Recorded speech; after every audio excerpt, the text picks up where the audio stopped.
Welcome to Jaya's homely kitchen. ഇന്ന് നമുക്ക് ഒരു ലഞ്ച് മെനു നോക്കാം. അപ്പോൾ എന്ന് നമ്മൾ സ്ഥിരം കൂടുതലായിട്ട് കഴിക്കുന്നത് ചോറും 2-3 കറികളും ഒക്കെയാണ്. അപ്പോൾ ഒരു ചേഞ്ചിനായിട്ട് ഞാൻ ഇന്ന് തയ്യാറാക്കുന്നത് ചപ്പാത്തിയും അതിൻ്റെ കൂടെയുള്ള ഒരു ഗ്രേവിയും തൈര് സാദവും ഒരു പക്കോറാസുമാണ്.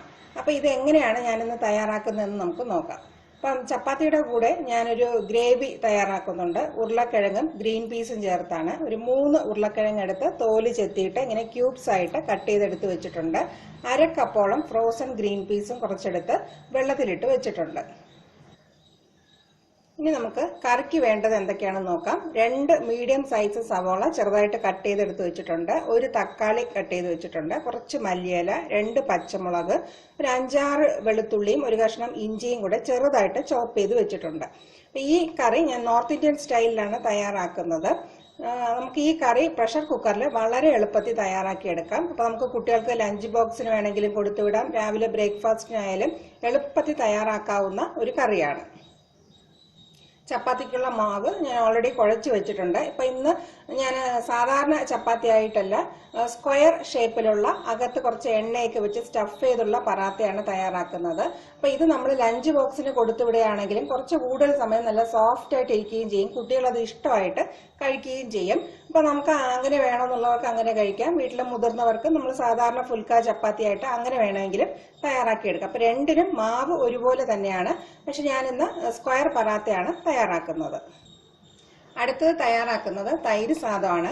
തൈര് സാദത്തിന് നമുക്ക് പച്ചരിയോ ഡൊപ്പിയരിയോ പൊന്നിയരിയോ ഉപയോഗിക്കാവുന്നതാണ്. ഞാനിന്ന് പച്ചരിയാണ് എടുത്തിട്ടുള്ളത്. 1 കപ്പ് പച്ചരി 2-3 വെള്ളത്തിൽ നന്നായിട്ട് കഴുകിയെടുത്ത് ഒരു 1/2 മണിക്കൂർ സോക്ക് ചെയ്ത് വെച്ചാണ്. ഇപ്പം ഞാൻ ഉപയോഗിക്കുന്ന പച്ചരിയുടെ റേഷ്യോ എന്ന് പറയുന്നത് 1:3 ആണ്. 1 കപ്പ് അരിക്ക് 3 കപ്പ് വെള്ളമാണ്. അപ്പോൾ ഈ 1/2 മണിക്കൂർ ഈ 3 കപ്പ് വെള്ളത്തിൽ തന്നെയാണ് സോക്ക് ചെയ്ത് വെച്ചിരിക്കുന്നത്. ഇതിലേക്ക് കുറച്ച് ഉപ്പിട്ട് കുക്കറിൽ വിസിലിട്ട് 3 വിസിൽ വെച്ചാണ് ഞാൻ ഈ അരി വേവിച്ചെടുക്കുന്നത്. അപ്പോൾ ഓരോരുത്തരും ഉപയോഗിക്കുന്ന അരിയുടെ അളവിനനുസരിച്ച് വേവിച്ചെടുക്കുക. പിന്നെ നമ്മൾ ഈ തൈര് സാദമൊക്കെ തയ്യാറാക്കുമ്പോൾ കുറച്ച് ചോറ് കൂടുതൽ വെന്തു പോയാലും കുഴപ്പമൊന്നുമില്ല. ഇതും നമുക്ക് ലഞ്ച് ബോക്സിന് കൊടുത്തുവിടാവുന്ന നല്ലൊരു റെസിപ്പിയാണ്. പക്ഷെ നമ്മൾ വീട്ടിൽ നിന്ന് ഫ്രഷ് ആയിട്ട് കഴിക്കുന്നതും കൊണ്ടുപോയി കഴിക്കുന്നതിലും ചെറിയൊരു വ്യത്യാസം വരും. കാരണം നമ്മൾ കൊണ്ടുപോയി കഴിക്കുമ്പം ഒരുപാട് പുളി വരാതിരിക്കാനായിട്ട് പാല് കുറച്ച് കൂടുതൽ ചേർക്കുക. അപ്പം രണ്ടും ഞാനിത് തയ്യാറാക്കുന്ന സമയത്ത് പറഞ്ഞുതരാം. അപ്പം ഇത് 3 വിസിൽ വെച്ച് വേവിച്ചെടുക്കാം. പിന്നെ തൈര് സാദത്തിന്റെ സൈഡ് ഡിഷായിട്ട് പാവയ്ക്ക ഉപയോഗിച്ചൊരു പക്കോറാസാണ് തയ്യാറാക്കുന്നത്. സാധാരണ കുട്ടികൾക്കായാലും പാവയ്ക്ക കഴിക്കാൻ ബുദ്ധിമുട്ടായിരിക്കും. അപ്പം ഈ ഒരു രീതിയിൽ നമ്മൾ പക്കോറാസായിട്ട് തയ്യാറാക്കി കൊടുക്കുമ്പം ഒരു ഇഷ്ടപ്പെട്ട് കഴിക്കും. അപ്പോൾ ഒരു വലിയ പാവയ്ക്ക ഇങ്ങനെ നീളത്തിൽ അധികം കട്ടിയില്ലാതെ ഇങ്ങനെ കട്ട് ചെയ്ത് വെച്ചിട്ടുണ്ട്. ഇതൊരു 10-15 മിനിറ്റ് തണുത്ത വെള്ളത്തിലിട്ട് വെച്ചിരിക്കുകയാണ്.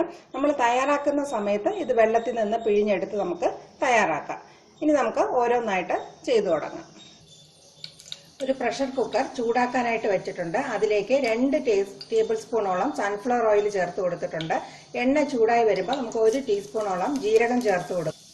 ജീരകം ഒന്ന് മൂത്ത് വരുമ്പോൾ നമ്മൾ കട്ട് ചെയ്ത് വെച്ചിട്ടുള്ള സവാള, ഇഞ്ചി, വെളുത്തുള്ളി ചതച്ചത് എന്നിവ ചേർത്ത് 2-3 മിനിറ്റ് ഒന്ന് വഴറ്റിയെടുക്കാം. ഇതിൻ്റെ കൂടെ കുറച്ച് ഉപ്പും കൂടെ ചേർത്ത് കൊടുക്കാം. ഉപ്പ് ചേർത്ത് ഒരു ഇളം ബ്രൗൺ കളർ ആകുന്നത് വരെ വഴറ്റിയെടുക്കാം. സവാള ഒന്ന് വാടി ചെറുതായിട്ട് നിറം മാറി വരുന്നുണ്ട്. ഇതിലേക്ക് നമുക്കിനി പൊടികളെല്ലാം ചേർത്ത് കൊടുക്കാം. 1 ടീസ്പൂണോളം മല്ലിപ്പൊടി, ഒരു 1/4 ടീസ്പൂണോളം മുളക് പൊടി ചേർക്കുന്നുണ്ട്. എരിവ് അഡ്ജസ്റ്റ് ചെയ്ത് ഓരോരുത്തരും ചേർക്കുക. ഒരു 1/4 ടീസ്പൂണോളം മഞ്ഞൾപ്പൊടി, ഒരു 1/4 ടീസ്പൂണോളം ഗരം മസാല പൊടി. ബാക്കിയുള്ള ഗരം മസാല പൊടി നമുക്ക് അവസാനം ചേർത്ത് കൊടുക്കാം. ഇതൊരു മീഡിയം ഫ്ലെയിമിൽ വെച്ച് ഒട്ടും പുകഞ്ഞു പോകാതെ വഴറ്റിയെടുക്കണം. ഇതിൻ്റെ കൂടെ നമുക്ക് കട്ട് ചെയ്ത് വെച്ചിരിക്കുന്ന തക്കാളിയും കൂടെ ചേർത്ത് 1-2 മിനിറ്റ് ഒന്ന് വഴറ്റിയെടുക്കാം. ഇനി നമുക്ക് ഈ തക്കാളിയുടെ കൂടെ നമ്മൾ കട്ട് ചെയ്ത് വെച്ചിരിക്കുന്ന ഉരുളക്കിഴങ്ങും ഗ്രീൻ പീസും കൂടെ ചേർത്ത് 1-2 മിനിറ്റ് ഈ മസാലയെല്ലാം ഈ ഉരുളക്കിഴങ്ങിലും ഗ്രീൻ പീസിലും കോട്ട് ചെയ്ത് കിട്ടുന്ന രീതിയിലൊന്ന് വഴറ്റിയെടുക്കണം. ഈ സമയത്ത് വെള്ളം ഒന്നും ചേർത്ത് കൊടുക്കണ്ട. നന്നായിട്ട് വഴറ്റിയെടുത്തിട്ടാണ് നമ്മൾ പിന്നെ വെള്ളം ചേർത്ത് കൊടുക്കുന്നത്. ഇനി ഉരുളക്കിഴങ്ങിലേക്ക് നമുക്ക് 1.5 കപ്പോളം ചൂടുവെള്ളം ചേർത്ത് കൊടുക്കാം. ഇനി കുക്കർ അടച്ചു വെച്ച് മീഡിയം ഫ്ലെയിമിൽ 1 വിസിൽ വെച്ച് വേവിച്ചെടുക്കാം. ഇപ്പം നമ്മൾ തയ്യാറാക്കി കഴിഞ്ഞിട്ട് ഗ്രേവിയുടെ അളവ് നോക്കിയിട്ട് കുറച്ചും കൂടെ ഗ്രേവി വേണമെങ്കിൽ ആ സമയത്ത് നമുക്ക് തിളച്ച വെള്ളം ചേർത്ത് കൊടുക്കാം. ഈ സമയത്ത് ഏകദേശം 1.5 കപ്പോളം തിളച്ച വെള്ളം മാത്രം ചേർത്ത് കൊടുക്കുക. ഇനി നമുക്ക് പക്കോറാസ് തയ്യാറാക്കാം. അതിലേക്ക് പാവയ്ക്ക എടുത്തിട്ടുണ്ട്, കുറച്ച് കറിവേപ്പില, ഒരു സവാള വളരെ തിന്നായിട്ട് ഇങ്ങനെ സ്ലൈസ് ചെയ്തെടുത്തിട്ടുണ്ട്. എരിവിന് അനുസരിച്ച് മുളക് പൊടി എടുത്തിട്ടുണ്ട്. ഞാൻ ഇതിനകത്ത് പച്ചമുളക് ചേർക്കുന്നില്ല, അത് വേണമെങ്കിലും ചേർക്കാം. ഇഞ്ചി വെളുത്തുള്ളി പേസ്റ്റും ചേർക്കുന്നില്ല, അത് വേണമെങ്കിലും ചേർക്കാവുന്നതാണ്. ആവശ്യത്തിന് ഉപ്പ്. പിന്നെ ചേർത്തിട്ടുള്ളത് 2 ടേബിൾ സ്പൂണോളം കടലമാവും 2 ടേബിൾ സ്പൂൺ കോൺഫ്ലോറും ആണ്. കോൺഫ്ലോറിന് പകരം നമുക്ക് അരിപ്പൊടി വേണമെങ്കിലും ചേർക്കാം. പിന്നെ ഒരു നുള്ള് കായപ്പൊടിയും ചേർത്തിട്ടുണ്ട്. ഇനി ഇതെല്ലാം കൂടി നന്നായിട്ട് നമുക്ക് മിക്സ് ചെയ്തെടുക്കണം. ഇതിലേക്ക് ഇനി ഒട്ടും വെള്ളം ഒന്നും ചേർത്ത് കൊടുക്കണ്ട. നന്നായിട്ട് കൈകൊണ്ട് ഞരടി ഇതിന്റെ വെള്ളത്തിൽ തന്നെ നമുക്ക് ഇത് നന്നായിട്ടൊന്ന് യോജിപ്പിച്ചെടുക്കണം. ഈ ഒരു രീതിയിലാണ് കൂട്ട് തയ്യാറാക്കി എടുത്തിട്ടുള്ളത്. ഇങ്ങനെ എല്ലാം കൂടെ ചേർന്ന് നന്നായിട്ട് കുഴഞ്ഞിരിക്കണം. ഉപ്പും എരിവും ഒക്കെ ഒന്ന് ചെക്ക് ചെയ്തെടുക്കുക. ഇനി നമുക്കിത് ചൂടായി കിടക്കുന്ന എണ്ണയിൽ കുറച്ചായിട്ട് ഇങ്ങനെ ഇട്ട് ഡീപ് ഫ്രൈ ചെയ്തെടുക്കാം. ഇതുപോലെ നമുക്ക് നല്ല ക്രിസ്പി ആയിട്ട് ഒരു ഗോൾഡൻ ബ്രൗൺ കളർ ആകുന്നത് വരെ മൊരിയിച്ചെടുക്കാം. ആദ്യം നന്നായിട്ട് എണ്ണ ചൂടാക്കിയിട്ട് പിന്നെ മീഡിയം ഫ്ലെയിമിൽ വെച്ച് പൊരിച്ചെടുക്കുക. ഇല്ലെങ്കിൽ ഉള്ളു വേഗത്തില്ല, പുറമേ എല്ലാം നല്ല ഡാർക്ക് കളർ ആവുകയും ചെയ്യും. ഇനി ഇത് നമുക്കൊരു ടിഷ്യൂ പേപ്പറിലേക്ക് മാറ്റാം. കറി ഞാനിങ്ങനെ ഓപ്പൺ ചെയ്തിട്ടുണ്ട്. അപ്പൊ നമുക്ക് ഇനി നോക്കുമ്പോൾ ഏകദേശം നന്നായിട്ട് വെന്തിട്ടുണ്ട്. ഇനി കറി ഒന്ന് കുറുകി കിട്ടണം. അപ്പൊ ഇതിനായിട്ട് നമുക്കൊരു ഹൈ ഫ്ലെയിമിൽ വെച്ച് ഇത് 2-3 മിനിറ്റ് തിളപ്പിക്കാം. ഇതിനിടയ്ക്ക് നമുക്ക് ബാക്കി പക്കോറാസ് പൊരിച്ചെടുക്കാം. തൈര് സാധനത്തിനുള്ള കാര്യങ്ങളും റെഡിയാക്കി എടുക്കാം. ഇവിടെ ചോറ് നന്നായിട്ട് വെന്തിട്ടുണ്ട്. ഇനിയിപ്പോൾ ഈ ചെറിയ ചൂടോട് കൂടി തന്നെ ഈ ചോറിനെ നമുക്കൊരു വലിയ തവി കൊണ്ട് നന്നായിട്ടൊന്ന് മാഷ് ചെയ്തെടുക്കാം. അപ്പോൾ നമ്മൾ കുറച്ച് ഉപ്പ് ചേർത്തിട്ടുണ്ട്. ഇനി ഇതിൻ്റെ കൂടെ കുറച്ച് ഉപ്പും ചേർത്ത് നമുക്ക് ആവശ്യമുള്ള തൈരും കൂടെ ചേർത്ത് ഒന്ന് മിക്സ് ചെയ്തെടുക്കാം. ഇപ്പം നമ്മൾ വീട്ടിൽ ഇരുന്ന് കഴിക്കുന്നതാണെങ്കിൽ തൈര് മാത്രം ചേർത്ത് കൊടുക്കുക. ഇപ്പം നമ്മൾ സ്കൂളിലേക്കോ വല്ലതും ലഞ്ച് ബോക്സിന് കൊടുത്തു വിടുകയാണെങ്കിൽ ഒരു 1/4 ഭാഗം തൈരും ബാക്കി പാലും കൂടെ ചേർത്ത് കൊടുക്കുക. അപ്പോൾ നമ്മളത് ഉച്ചയ്ക്ക് എടുക്കുമ്പോൾ ആവശ്യത്തിനുള്ള പുളിയെ കാണത്തുള്ളൂ. കാരണം ഒരു 3-4 മണിക്കൂർ കഴിയുമ്പോൾ നല്ല പുളിയായിപ്പോവും. അപ്പോൾ അത് അഡ്ജസ്റ്റ് ചെയ്ത് ചേർത്ത് കൊടുക്കുക. ഈ ഒരു കൺസിസ്റ്റൻസിയിൽ ഞാനിത് മിക്സ് ചെയ്തെടുത്തിട്ടുണ്ട്. ഇത്രയും ലൂസായിട്ടും ഇത്രയും ക്രീമി ആയിട്ടും. ഇതിലേക്ക് ഞാൻ ഉപ്പിന്റെ കൂടെ ഒരു നുള്ള് പഞ്ചസാരയും കൂടെ ചേർത്തിട്ടുണ്ട്. അത് കുറച്ചും കൂടെ ടേസ്റ്റ് കൂട്ടും. അത് ഇഷ്ടമുള്ളവർ മാത്രം ചേർത്ത് കൊടുക്കുക. പക്ഷെ ചേർക്കുകയാണെങ്കിൽ എല്ലാം കൂടെ നല്ല ബാലൻസ്ഡ് ഒരു ടേസ്റ്റ് ആയിട്ട് നമുക്ക് കിട്ടും. ഇതിലേക്ക് നമുക്കിനി താളിച്ചൊഴിക്കാം. താളിക്കാനായിട്ട് ഒരു പാനിലേക്ക് 1 ടേബിൾ സ്പൂണോളം എണ്ണ ഒഴിച്ചു കൊടുത്തിട്ടുണ്ട്. എണ്ണ നമുക്ക് ഇഷ്ടമുള്ളത് ചേർക്കാം. നല്ലെണ്ണയാണ് കുറച്ചും കൂടെ ടേസ്റ്റ്. അപ്പോൾ ആ ഫ്ലേവർ ഇഷ്ടമില്ലാത്തവർക്ക് സൺഫ്ലവർ ഓയിൽ വേണമെങ്കിലും ചേർത്ത് കൊടുക്കാം. അതിലേക്ക് കുറച്ച് കടുകും ഉഴുന്നുപരിപ്പും ചേർത്ത് കൊടുക്കുകയാണ്. ഇനി ഇതിലേക്ക് നമുക്ക് ചേർത്ത് കൊടുക്കാനുള്ളത് 1 വറ്റൽമുളക്, 2 പച്ചമുളക്, കുറച്ച് കറിവേപ്പില, ഒരു ചെറിയ കഷ്ണം ഇഞ്ചി. ഇതെല്ലാം കൂടി നമുക്കൊന്ന് വഴറ്റിയെടുക്കാം. ഇതിലേക്ക് ഞാൻ ഒരു നുള്ളു കായപ്പൊടിയും കൂടെ ചേർത്ത് കൊടുക്കുകയാണ്.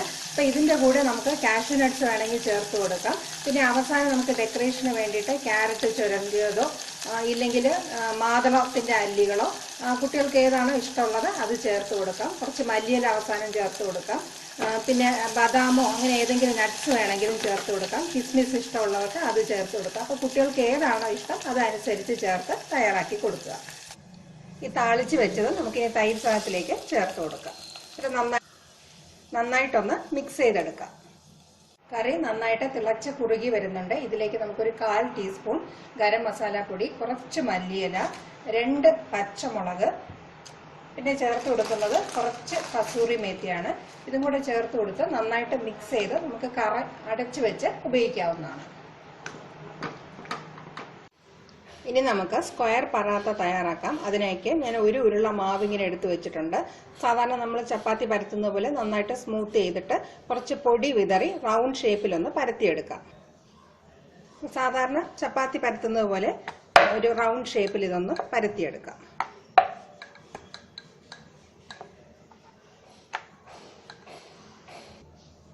ചെറിയ റൗണ്ടായിട്ട് ഇങ്ങനെ പരത്തിയെടുത്തിട്ടുണ്ട്. ഇനി ഇതിലേക്ക് മൊത്തം നമുക്ക് കുറച്ച് എണ്ണ അപ്ലൈ ചെയ്ത് കൊടുക്കാം. എല്ലാ സ്ഥലത്തും എണ്ണ കിട്ടുന്നത് പോലെ അപ്ലൈ ചെയ്ത് കൊടുക്കാം.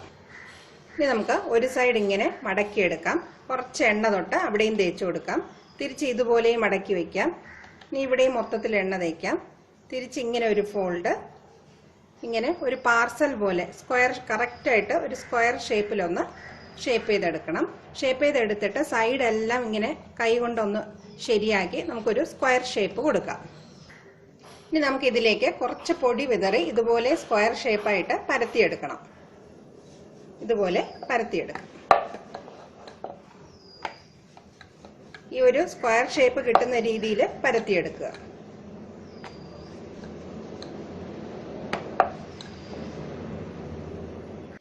ഇങ്ങനെ പരത്തിയെടുത്ത പറാത്ത നമുക്കിനി ചുട്ടെടുക്കാം. വെച്ചിട്ടുണ്ട്. അതിലേക്ക് നമുക്കിനി പരത്തി വെച്ചിരിക്കുന്ന ചപ്പാത്തി ഇട്ട് കൊടുക്കാം. രണ്ട് വശവും നമുക്ക് കുറച്ച് ഓയിൽ അപ്ലൈ ചെയ്ത് കുറച്ചൊരു ഗോൾഡൻ സ്പോട്ട്സ് വരുന്നത് പോലെ നല്ല രീതിയിലൊന്ന് വേവിച്ചെടുക്കാം. ഒരു സൈഡ് ഒന്ന് വെന്തതിന് ശേഷം ഇത് തിരിച്ചിട്ട് കൊടുക്കാം. ഒരു സൈഡ് വെന്തിട്ടുണ്ട്. ഇനി നമുക്കിത് തിരിച്ചിട്ട് കൊടുക്കാം. ഇതിലേക്ക് കുറച്ച് എണ്ണ ചേർത്ത് തേച്ച് കൊടുക്കാം. രണ്ട് വശവും നന്നായിട്ട് ഈ ചപ്പാത്തി നമ്മൾ ലെയർ ചെയ്ത് പരത്തിയിട്ടുള്ളതുകൊണ്ട് നന്നായിട്ട് ഇങ്ങനെ പൊങ്ങി വരും. നല്ല രീതിയിൽ ഇങ്ങനെ പ്രസ് ചെയ്ത് കൊടുത്ത് നമുക്കിത് ചുട്ടെടുക്കണം. മീഡിയം ഫ്ലെയിമിൽ വെച്ച് തന്നെ ചുട്ടെടുക്കുക. ഇല്ലെങ്കിൽ അകത്തൊക്കെ നന്നായിട്ട് വെന്ത് കിട്ടത്തില്ല. ഇങ്ങനെ നന്നായിട്ട് പ്രസ് ചെയ്ത് കൊടുത്ത് വേവിച്ചെടുക്കുക. അങ്ങനെ നമ്മുടെ സ്ക്വയർ പറാത്ത തയ്യാറായി കഴിഞ്ഞു.